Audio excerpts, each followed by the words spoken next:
The seed was planted the night that we got her diagnosis. We had no idea what it was, and we laid in bed that night, and Mike said, he's like, you know what? I don't know what, but we're going to do something good from this. Something good is going to come from this.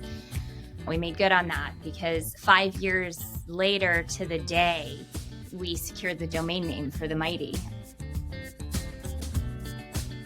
At the age of 2, Mike and Sarah Porath's oldest child, Annabel, was diagnosed with Dup15q syndrome. This rare disease has a variety of symptoms, including motor delays, autism spectrum disorder, and epilepsy. Given such an unexpected curveball, Mike and Sarah did what many parents would do and began to research. Fortunately, they connected to other parents who had children with the same rare disease. Through growing relationships with others, they felt less alone in navigating the resources to support Annabel and help her thrive, while also simultaneously raising their 3 younger sons. Hearing other parents' stories inspired Mike and Sarah to develop the idea of a platform that would allow others to connect in a safe space for support regardless of the specific health concern. It became the launchpad for the Mighty, an online health community of more than 4 million users, sharing over 50,000 personal health stories. Welcome to the Caregiving Soul. I'm Danelle LeBlanc. It was 5 years of thinking about it before Sarah finally was like, are we doing this? Or like, are we just going to keep talking about it? But it really grew from those beginning days. And now it's a network of close to 4 million people who are registered members of the community. We've published almost 60,000 stories of people with some aspect of the different health journeys, across over 1,000 different health conditions, and really turned it into a network of people who are helping each other out in some way. The impetus behind all of that was Annabel and the support that we got as we were going through her diagnosis in those early days of figuring out all the ways we could help her.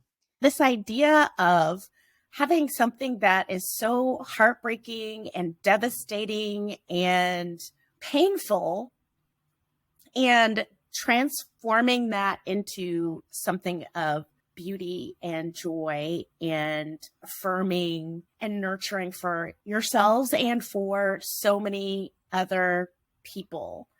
And the night that you received this diagnosis and that seed being planted, can you share a little bit about some of the first steps that you took to learn about the disease?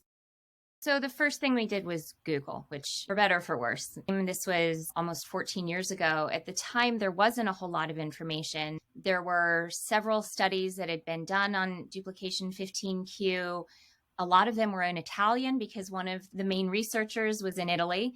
But we did find a family organization, a family kind of not-for-profit organization, and we reached out through the website. And within a couple of hours, the executive director called us. And it was so helpful to touch base with someone who had experience. Her son with Dup15q was several years older than Annabel, so she was a little bit further ahead of us. And it was comforting to be able to speak with someone who had been through this and knew the fear and everything that is kind of wrapped up into receiving a diagnosis like this. And the grief comes in waves. There are some days where it's far away and there are other days where it's sitting right on your lap. So, and I'm not sure that will ever change. Yeah. I was able to find an old PDF file that was from this not-for-profit organization that supports families that have children with this rare disease. And they actually, it was years prior, had put together stories from parents who were taking care of their children with this. And they were really, really powerful. Again, I'm reading these stories. They were hard to read because they were talking about kids having seizures 30 times a day and just really difficult stuff across the board. So there was fear in some of them, but there was also surprisingly humor and joy. And you could see that these families were finding their way through. And it made me feel less alone. It made me feel like there are others that are in our shoes and they actually seem to be managing this, And so that was helpful. And so really, when I think about like where the Mighty started, in my mind, it was the 6 stories that I read from other parents. And down the road, it was like, what if we created the same thing across any type of health condition, that people could read other people's experiences, feel less alone?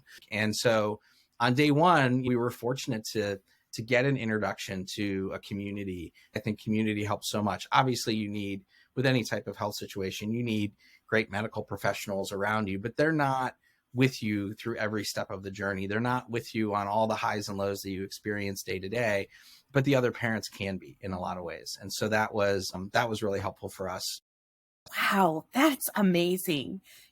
One of the things that stands out is this idea of what's possible. And when you connect with others who are sharing a similar experience, there's an opportunity to see what's possible and to hear and see the hard parts, I think, is so important, and not to have this rose-colored glasses or just complete hopelessness. It's not one or the other, it's both.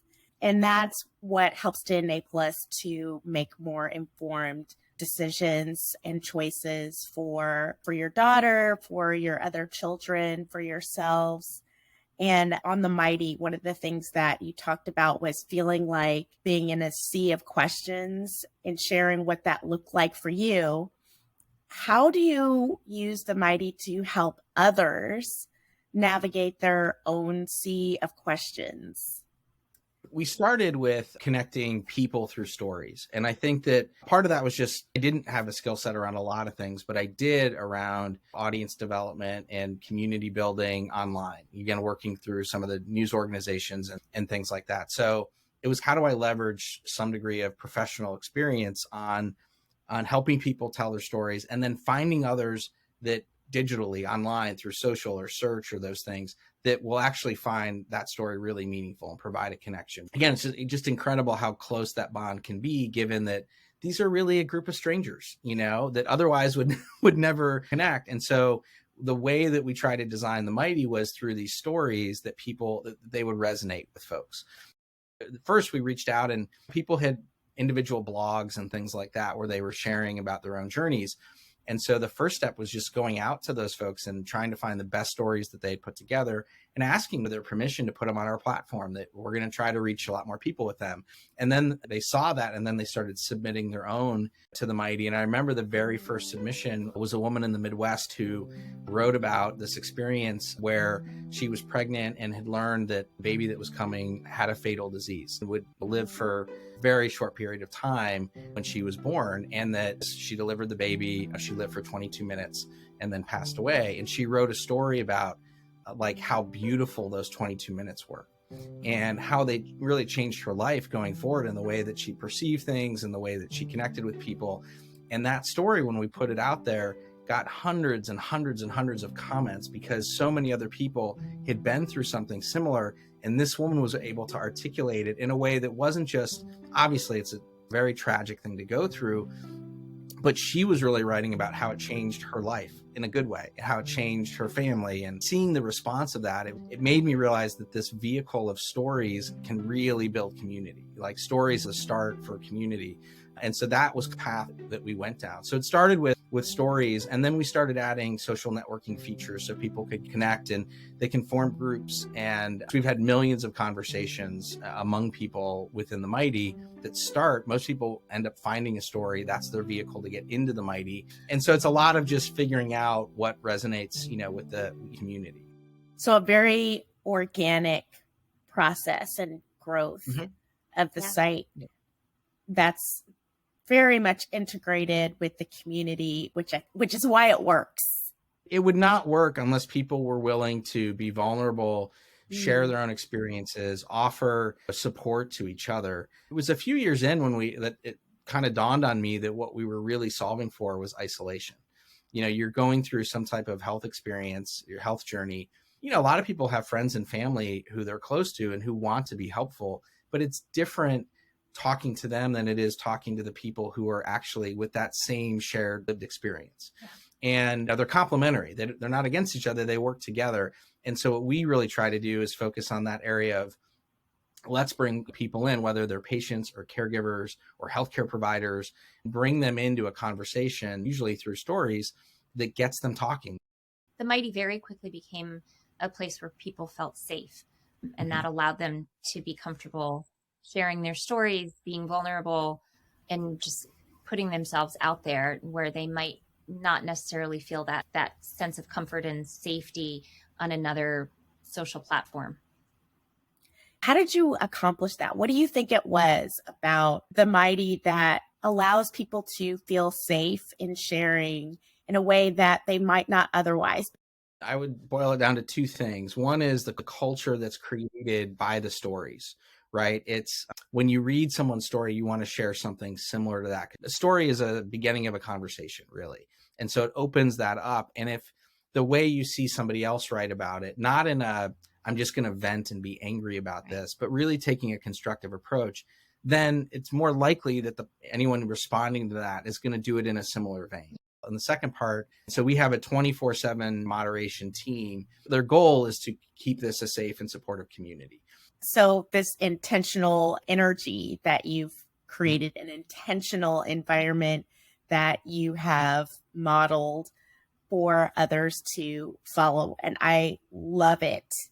What has your parenting experience been like, navigating day-to-day aspects of having kids and the more specific and nuanced experience of ensuring your daughter Annabel receives nurturing and informed care? Because it's clear to me that you guys are amazing, and I know that doesn't happen by the wave of a magic wand. Okay, that takes work. So how do you do that, y'all? Annabel has a lot of needs. Over the years, has needed a lot of extra time and attention and services. And there were years where she would have therapy after school 4 days a week. But we've also tried to really balance that with making sure the boys have their own thing, that they're not just getting dragged around to Annabelle's activities. They have their own lives, they have their own identities. And Mike and I are firm believers that they have deeper empathy and compassion than your average 13 and 10-year-olds, I think, because of what they've experienced so far growing up with Annabel. And they've, for better or for worse, kind of been forced to develop this skill set early. But they know and they can sense when she's not having a good day. And Mike tells a story when Isaac was little, like 2 or 3. And he came home from I think it was kindergarten. He said, "Hey buddy, how's it going?" And he's like, "Good." He's like, "How's Annabelle's day?" And to think of a 3 or 4-year-old asking about his sister's day before he's really telling me, he brought it up, right? He wanted to know if she was having a good day or a rough day or whatever. Yeah. And he's always had that sense, thinking about her first, and how that a couple years later in school, he mentioned to Sarah and me that there was another kid in his class that was like Annabel. Now, that didn't mean the same rare disease. What he meant is there was a kid that needed help and had an aide. And he said, could we do a play date with him? Well, when Sarah contacted that kid's mom, she broke down in tears because no one had ever asked to do a play date with him. He just picks up on these things, and it's interesting to see. I'm not sure we had a whole lot to do with that. Other than, look, the kids learn so much more by our actions than our words a lot of times, right? And I'd like to think that Mike and I model empathy and compassion. Like 95% of the time. Most of the time. We all have our days. But I think really try and just foster an environment where everybody feels like they're getting what they need, with the understanding that you're not always going to get it, right? And the boys have had to deal with, especially when they were younger, where, okay, we're going to go to the zoo and we're having a great time, but then Annabelle started having a rough day, and so we have to leave early, or, fill in the blank, like the beach, the park, whatever. And they've learned to roll with it. So they have become very adaptable. And I think how we handle those situations informs them. If we can roll with it and be like, oh, you know what? Sorry, guys, guess what? We're going to go home and have ice cream instead and shift the mood. And then Mike and I can break down on our own. And I think it's also important for all of the kids, like, to be able to experience the full spectrum of range of emotions, right? So they've seen me cry because it's been a bad day. And so I think it's a lot about finding the balance, looking for, I like to look for the celebrations. Like, what can we celebrate? What can we make fun? Because we're not always going to be able to do everything that other families might be doing, because it's difficult. I think the pandemic was really rough for us because, and for a lot of families for different reasons, for us, kind of our version of hard during the early days of COVID and following that was Annabel lost all of her services. Zoom school didn't work for her. And all of the therapies, all of those services went away. No daily routine like she was used to. She was also going through puberty, and we were making changes to some medicines around that would help with her behavioral challenges. So it's like the perfect storm of all of these things. And so as Sarah and I were talking, we're trying to figure out, what do we do about this? There's not a lot of places to go. It's COVID, everything's shut down. And so we came up with the idea that I started taking our middle two camping. And it was just a great release. It was something we could do during COVID that was like outside. I think gave Sarah a little bit more space to work with Annabel as well. And just trying to make sure that everyone's getting the love and attention they deserve. And I think the first step in all of that was just recognizing that we didn't have to try to be like every other family, where we just recognized we have a different dynamic, and let's embrace it versus trying to live like everybody else lives. Yeah. That was not an easy realization to have, but Mike's right. It felt much lighter once we came to terms with that.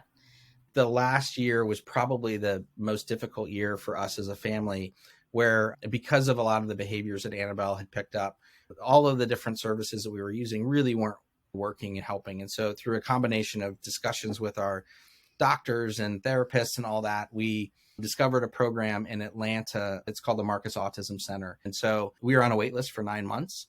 And then we got a call last February. And so long story short, we spent 9 months apart as a family, where I was with Annabel in Atlanta. She was in this program 5-6 hours a day. And I was running the Mighty out of the 2-bedroom apartment that we got there. Sarah was home with the 3 boys. And we thought it would be like 3 to 6 months. It ended up being 9 months. And then finally in December, we were able to bring everybody home. But it was just hard on everybody for different reasons, but we made it work. And looking back, sometimes I scratch my head and think, like, how did we make all that work? It really was this draw on resilience that is not a skill that I think you only develop that skill by being forced to develop it. That year was a huge sacrifice for everybody in the family, but I think it was worth it in that Annabel is doing significantly better. Wow. Golly, you guys are amazing. It's really hard when we have an expectation of how things are supposed to be, how things are supposed to go, how things are supposed to look. And we see and hear those things all around us. And it's just not that way for us. And so you guys have created this beautiful family, and figuring out what works for you. Letting go of those expectations, I think, as you said, is key.